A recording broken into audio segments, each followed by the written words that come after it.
This big box represents the brain. This small box represents the testes. These blue arrows represents the blood.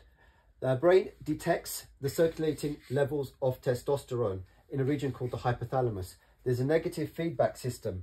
If the circulating levels of testosterone are low, signal is given to the pituitary gland to produce luteinizing hormone, or LH, which travels to the testes and has an impact on the Leydig cells and tells the Leydig cells to produce testosterone. Intratesticular testosterone means testosterone that's produced in the testes. FSH, follicle stimulating hormone, is also released from pituitary gland, where it acts on Sertoli cells in the testes to produce sperm. This process is called spermatogenesis. Intratesticular testosterone needs to be present to have a positive impact on spermatogenesis.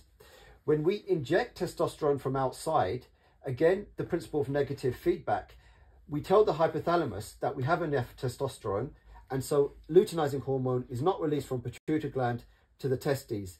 We don't get enough intratesticular testosterone, and we have a negative impact on spermatogenesis.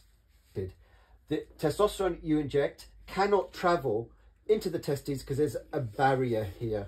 In this way, when you inject, you turn off LH and you can potentially affect your fertility.